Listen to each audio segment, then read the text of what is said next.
자, 오늘 각 가정에서 오늘 3부 예배에 참여하시는 여러분 모두를 주님의 이름으로 축복하고 또 환영합니다. 저희들은 이곳에서 함께 기뻐 찬양하며 박수치고 또 어깨짓도 하면서 기쁜 마음으로 예배를 드리고 있는데, 같이 모여서 예배할 수 있다면 얼마나 더 좋을까, 이런 생각을 해보게 됩니다. 이제 저희가 이 팬데믹 기간 중에 3부 예배, 열린 찬양 예배를 이제 3주째 드리게 됩니다. 많은 분들이 함께 참여할 수 있도록 빨리 이 팬데믹이 종식되기를 기도하시고, 또 함께 모여서 예배할 때는 그동안 하지 못했던 우리의 마음을 다 이곳에서 쏟아내면서 하나님을 찬양할 수 있는 그날이 오기를 기다려 봅니다. 다시 한번 오늘 이 자리에 함께 하지는 못하지만 각 가정에서 주님을 찬양하며 예배하는 모든 예배자들을 주님의 이름으로 환영합니다. 자, 오늘 우리가 함께 선한 목자라는 제목을 가지고 말씀을 나눌 텐데요. 사실 이 선한 목자라고 하는 예수님을 표현한 이 말씀은 요한복음에만 등장하는 표현입니다. 다른 공간 복음에서는 이야기되지 않았던 예수님을 표현하는 이 말이 과연 무엇을 의미하는 것일까? 그리고 이것을 통해서 오늘 우리에게 주시는 메시지, 가르침은 무엇일까를 같이 함께 살펴보도록 하겠습니다. 보통 친구를 이야기할 때 네 부류의 친구가 있다라는 이야기가 있습니다. 그 첫 번째는 그 꽃 같은 친구라고 하는데요. 꽃 같은 친구는 꽃이 피어서 아름다울 때는 좋아하다가 시들면 버려버리는 그런 친구. 그래서 마치 저울질을 하듯이 친구도 자기 이익에 부합하면 사귀고, 그렇지 않으면 버려버리는 계산적인 친구를 일컬어서 꽃 같은 친구라고 이야기한다고 합니다. 이 두 번째는 산 같은 친구가 있는데요. 산 같은 친구는 그 땅에 있는 모든 이들에게 그곳에서 자라날 수 있도록, 말하자면 안식처가 되어주는 그런 친구를 의미한다고 합니다. 그리고 세 번째로는 땅 같은 친구를 이야기할 수 있는데, 이 땅 같은 친구는 자기와 연관되어 있는 모든 이들에게 자양분을 내어줄 수 있는, 그래서 아낌없이 줄 수 있는 후원자와 같은 친구를 일컬어서 땅 같은 친구라고 이야기한다고 하지요. 그리고 마지막으로 네 번째, 하늘 같은 친구는 경계가 없죠. 모두에게, 누구에게나 마음을 열고 그들을 포용해 줄 수 있는, 그래서 위로가 되는 그런 친구를 하늘 같은 친구라고 한다고 합니다. 자, 이렇게 네 부류의 친구를 이야기를 했는데, 저는 이 네 부류의 친구들도 다시 두 부류의 친구로 나눌 수 있다는 생각이 듭니다. 그것은 바로 대상을 도구로 삼을 때, 그리고 목적으로 삼을 때, 그 두 가지로 나눌 수 있다는 것이죠. 그 첫 번째는 꽃 같은 친구는 말하자면 자신의 필요에 따라서, 자신의 취향에 따라서, 또 자신의 욕망에 따라서 친구도 사람도 취사 선택하지요. 꽃 같은 친구는 바로 여기에 해당한다고 말할 수 있을 겁니다. 반면에 나머지 산이나 땅이나 하늘 같은 친구로 우리가 이야기했던 그런 유형의 친구들은 말하자면 자신의 친구를 그 자체로 목적으로 삼는 사람들이라고 할 수 있죠. 그래서 크게 나누면 이 두 부류의 사람들로 나눌 수 있다는 거예요. 자, 그런데 이와 관련해서 성경 말씀은 예수 그리스도가 우리에게 얼마나 좋은 친구인가 하는 것을 이렇게 알려준 바가 있습니다. 이 요한복음 15장 12절에서부터 14절 말씀을 보면 이렇게 말씀을 우리에게 주시죠. 내 계명은 곧 내가 너희를 사랑한 것 같이 너희도 서로 사랑하라 하는 이것이니라. 사람이 친구를 위하여 자기 목숨을 버리면 이보다 더 큰 사랑이 없나니 너희는 내가 명하는 대로 행하면 곧 나의 친구라.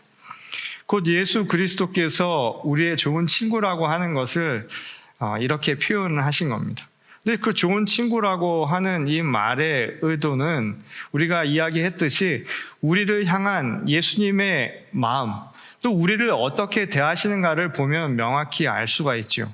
다시 말해서 우리는 도구, 예수 그리스도의 욕망의 대상이나 또는 도구로서가 아니라 필요해서가 아니라 우리 자체가 곧 예수님에게는 하나의 양, 그래서 우리를 그 자체로 목적으로 삼은 것임을 이야기해 줍니다. 그래서 우리에게 좋은 친구라고 이야기를 하죠. 근데 오늘 요한은 우리에게 이러한 좋은 친구 되신 예수님을 선한 목자라고 표현을 하죠. 자, 그러면 이 선한 목자라고 하는 이 말의 의미 안에는 어떤 것이 담겨져 있을까요?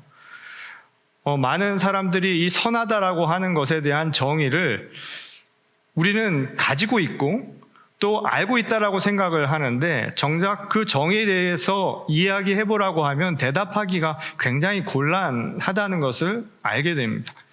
그래서 많은 한국 사람들에게 선한 것이 무엇입니까? 라고 질문을 하면 돌아오는 대답 중에 상당 부분이 혹시 그거 착한 것 아닐까요? 라고 이야기하는 분이 많다는 거예요. 실제로 오늘 우리가 읽은 이 요한복음의 공동 번역본을 보게 되면 선한 목자를 착한 목자라고 그렇게 번역을 해놓았습니다. 상당히 선한 것과 착한 것을 우리 용례로는 동일한 것처럼 사용하는 경우가 그만큼 많다는 것이죠. 그런데 생각을 해보면 선한 것과 착한 것이 과연 동일하게 써도 괜찮을까? 이런 질문을 하게 됩니다. 왜냐하면 우리가 보통 이 선하다라고 하는 것과 달리 착하다라고 하는 것을 일상적으로 사용을 할 때는 굉장히 다의적이고 그리고 다분히 자의적인 의도로 사용하는 경우가 너무 많기 때문입니다. 제가 어렸을 때 부모님의 심부름을 잘하고 나면 주변에 있는 분들이 저한테 그렇게 칭찬을 했던 기억이 납니다. 아, 녀석 참 착하구나 라는 이야기를 했던 기억이 나요. 또 시험 점수를 잘 받아서 오면 그때도 부모님이 그렇게 이야기를 했던 기억이 납니다. 아, 그 녀석 참 착하다라는 이야기를 했습니다. 근데 우리말을 보면 참 재밌는 게 공부를 잘하고 좋은 점수를 얻어왔는데 뭐 착한 것을 넘어서 어떻게 얘기를 하냐면 아, 참 예쁘다라는 이야기도 듣지요. 근데 한번 생각을 해보세요. 공부 잘하는 거랑 예쁜 거랑 관련이 있나요? 우리가 정신을 똑바로 차리면 분명히 알 수 있죠. 공부 잘한 건 잘한 거고요. 예쁜 건 또 예쁜 겁니다. 예쁘다고 공부 다 잘하는 거 아니고 공부 잘하는 애들이 다 예쁜 것도 아니죠. 어떤 의미에서 본다면 이 착하다라고 하는 이 말 안에 우리가 가진 생각은 다분히 자의적이라는 걸 그래서 알 수 있는 거예요. 왜냐하면 애당초부터 주관적인 입장을 가지고 있기 때문에 그런 이야기를 하게 된다는 것이죠. 말하는 사람이 그렇게 착하다라고 이야기하는 사람의 자기 판단에 의해서 그렇게 생각하기 때문일 뿐이라는 것입니다. 만일 내가 그를 좋게 생각하지 않으면 공부를 아무리 잘해도 실제로 아무리 예뻐 보여도 그것에 대해서 우리는 착하다거나 또는 실제로 그것을 좋게 생각하지 않을 수도 있다는 거예요. 그런 의미에서 착하다라고 하는 것이 갖는 한계를 분명히 알 수 있지요. 말하자면 자기 중심적인 해석일 수 있다라는 겁니다. 자, 그런 의미에서 선한 목자에 대한 요한의 이야기는 우리에게 무엇을 가르쳐 주나요? 요한은 이것을 선한 목자와 삭군을 통해서 비교를 하고 있지요. 이 비교를 통해서 선한 목자가 어떤 분인가라고 하는 것을 우리에게 다시금 알려주고 있습니다. 그것은 좋은 친구의 기준을 나누었던 것처럼 사람을 목적으로 대하느냐 도구로 대하느냐와 같이 목자도 그가 돌보아야 할 대상인 양들을 목적으로 대하느냐 아니면 대상으로 대하느냐 도구로 대하느냐에 따라서 삭군과 선한 목자로 나눌 수 있다는 거예요. 실제로 당시 이스라엘 전통에 의하면 약 300마리의 양을 한 사람의 목자가 돌보았다라고 하지요. 그래서 실제로 한 사람이 감당하기에는 상당히 많은 수의 양을 돌보아야만 했습니다. 그래서 당시 이 법에 의하면 유대 법에 따르면 목자, 보수를 주고 일을 시킨 사람들에게 있어서 그 법적인 한도라고 하는 것을 정해놨다는 거예요. 나중에 문제가 되기 때문에. 그래서 늑대가 왔을 때 적어도 한 마리의 늑대가 올 경우에는 목자가 그 한 마리를 물리쳐 줘야 하는 것은 당연한 것이라고 생각을 했다는 겁니다. 반면에 늑대의 무리가 2마리 이상이 되어서 올 경우에는 자기의 목숨, 안위도 달려있기 때문에 그것을 자기가 포기하고 양을 포기하고 도망간다 할지라도 그에게는 법적인 문제를 묻지 않았다는 거예요. 그러니까 법적인 한도 안에서는 자유로울 수 있었다는 것이죠. 근데 이것이 바로 오늘 이 요한이 이 예수님을 선한 목자와 삭군과 다른 그 이유로 삼는 중요한 요인이 되었다는 거예요. 그런 위험 상황 속에서 진짜 선한 목자인지 아니면 삭군인지를 알 수 있다는 겁니다. 왜냐하면 삭군은 양을 끝까지 돌보지 않아도 된다는 것. 그래서 자기의 보수를 위한 하나의 방편 정도로만 생각하기 때문이라는 거예요. 이것이 바로 선한 목자와 삭군을 가르는 아주 중요한 기준이라고 이야기를 하고 있는 겁니다. 그런 의도에서 예수님은 우리에게 아주 중요한 것을 가르쳐주고 계시다는 거예요. 하나님은 그의 아들인 독생자 예수 그리스도를 우리에게 보내셨죠. 양떼와 같은 우리들을 위해서 살리시기 위해서 생명을 위해서 보내주신 분이었습니다. 말하자면 목자였다는 거예요. 근데 그분은 삭군과 달리 자기의 목숨을 다해서 우리를 살리셨습니다. 다시 말해서 자기 스스로를 도구로 삼으셔서 우리를 살리신, 우리를 목적으로 삼으신 진정한 목자, 선한 목자였다는 거예요. 그래서 다른 삭군과는 차원이 다른 차별되는 분이라는 사실을 요한은 우리에게 그렇게 이야기하고 있었던 것이죠. 그러고 보면 우리가 살아가는 시대에 삭군이 얼마나 많은 세상인가를 알 수가 있죠. 제가 오래전에 한국에서 이 박사과정에 공부를 하면서 지인들의 소개로 입시 학원 강사로 일을 잠시 한 일이 있었습니다. 제가 일했던 그곳은 이 강남에 있었던 사설 입시 학원이었는데 이 수업료가 다른 학원에 비해서 꽤 비쌌던 곳이었습니다. 근데 당시 학원 강사에게 주는 보수는 일정 금액을 다달이 주거나 특정한 기일에 주는 것이 아니라 한 수업마다 들어온 학생의 수, 그래서 들어온 수입에 따라서 학원과 일정 비율로 나누는 방식으로 임금을 얻게 되었습니다. 그러다 보니까 수업을 할 때 뭘 보게 되겠어요? 가르쳐야 할 강사임에도 불구하고 가르치는 것보다 학생 수를 은연중에 생각하지 않을 수 없게 됩니다. 사실은 이것이 사설 입시학원이 공교육처럼 정말 인재를 육성하고 인성교육을 가르치는 공교육을 하지 못하는 이유 가운데 하나가 되기도 하지요. 사실은 도전이 되고 유혹이 되는 부분이었던 겁니다. 저 역시도 어느 날 수업을 하는데 아이들을 가르친다라고 하는 생각보다 먼저 드는 생각이 뭐였냐면 그 수업에 들어오는 학생의 수가 먼저 들어오는 거예요.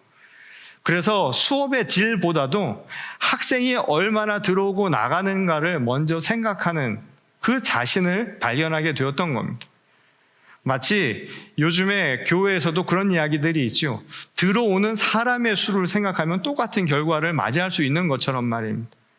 그래서 그 순간 저는 더 이상 이것이 내 천직이 될 수 없겠구나. 물론 당시에는 말 그대로 생계를 위해서 잠시 방편으로 일했기 때문에 저 스스로도 삭군 이상이 될 수 없겠구나라는 생각을 하게 되었습니다. 근데 이 삭군이라는 말을 모두에게 다 쓸 수는 없지요.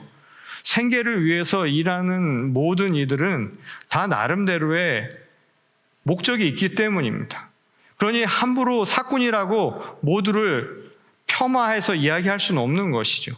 다만 중요한 것은 생계를 위해서 하는 그 일이라 할지라도 보수를 위해서 하는 일이라 할지라도 무엇이 목적이고 무엇이 도구가 되어야 하는가, 이것은 분명히 해야 한다는 사실입니다. 돈을 버는 것 자체도 그 자체가 목적이 되어서는 안 된다는 거예요. 말하자면 돈이 목적이 되어서는 안 된다는 겁니다. 그것은 우리를 돈의 노예로 만들 수 있다는 거예요.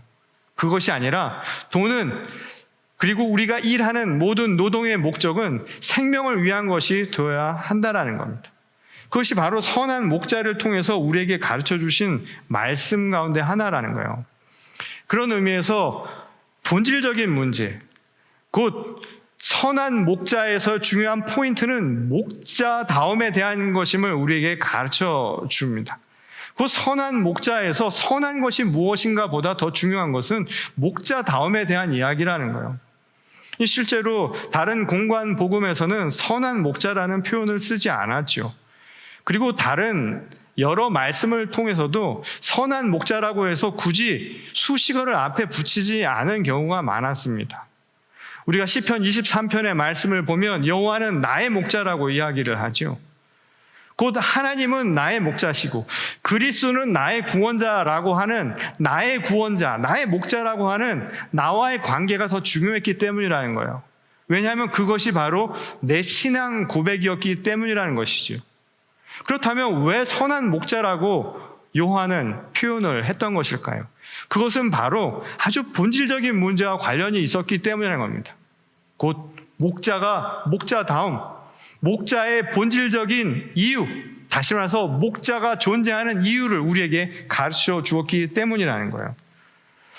그래서 우리는 이 본질에 대한 이야기를 종종 하게 되는데요. 본질이라고 하는 것을 우리가 쉽게 생각을 해보면 결국 존재 이유라고 할 수 있을 겁니다.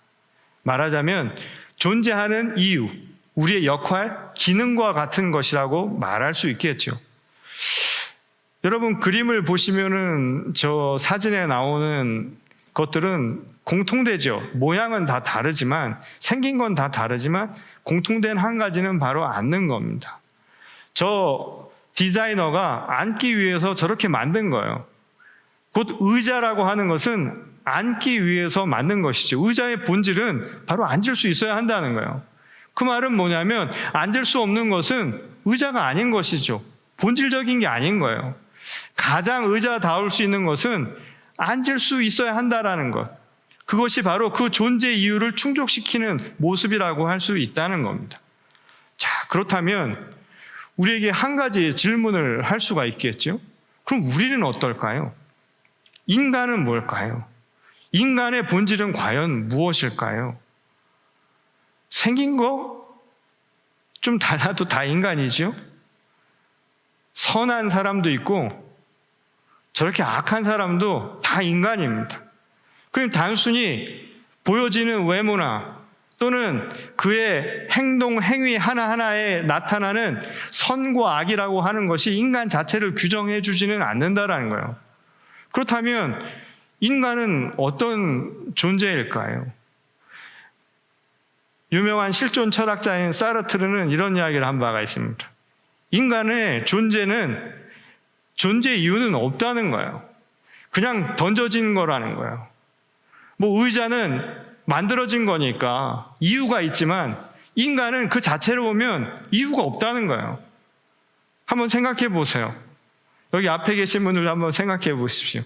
자기가 왜 태어났는가 말이죠. 자기가 원해서 태어난 사람이 여기 한 명이라도 있습니까?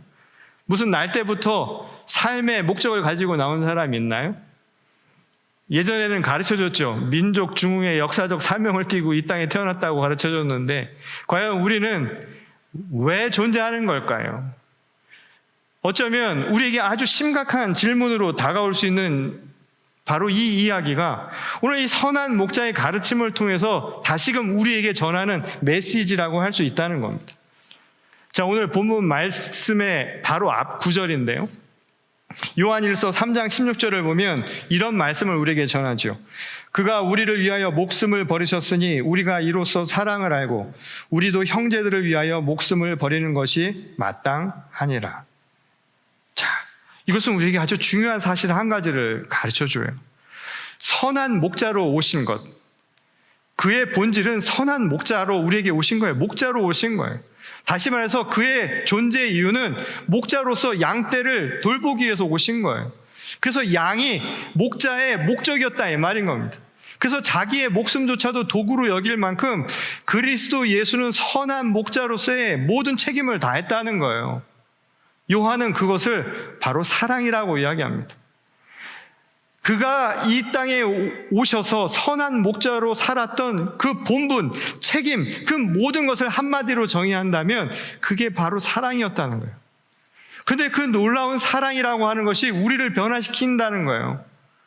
사랑은 사람을 살릴 수도 있다라는 거예요. 생명을 살릴 수 있는 것이죠.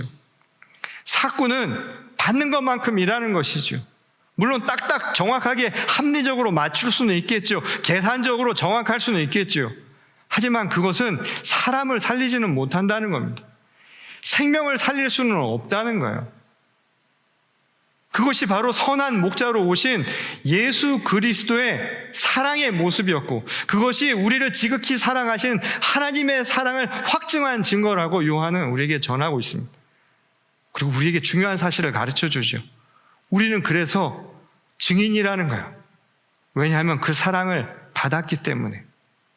그래서 그것을 받은 자로 우리도 그 사랑을 함께 나누며 살아가는 것은 지극히 마땅한 일이라고 이야기를 한 겁니다. 이것은 아주 중요한 사실을 우리에게 던져주죠. 아무 이유도 없이 태어난 존재인 우리, 존재의 이유를 몰랐던 우리에게 왜 살아가는가에 대한 아주 궁극적인 해답을 준 거예요. 사랑하라는 겁니다. 그래서 예수님이 우리에게 주신 말씀도 간단했죠. 서로 사랑하라는 겁니다. 사람이 사람다운 것은 다른 게 아니라는 거예요. 서로를 사랑하는 것에서 나타나는 거예요. 목자가 목자다울 수 있었던 것은 자기가 돌보는 양을, 생명을 목적으로 삼았던 것처럼, 그래서 그 책임을 다했던 것처럼, 사람이 사람다울 수 있는 것은 사람을 목적으로 삼아서 그 책임을 다하는 것, 곧 사랑을 다할 때 비로소 사람이 사람다운 삶을 살 수 있다는 겁니다. 그게 곧 오늘 우리가 살아가는 존재의 이유라는 거예요. 오늘 선한 목자를 통해서 우리에게 가르쳐 주시는 가르침은 공교롭게도 예수 그리스도가 누구인가를 이야기해 주는 것만이 아니라 그 사랑을 받은 우리에게 어떻게 살아갈 것인가에 대한 해답을 주고 있었던 것이죠. 그것도 아주 분명한 겁니다.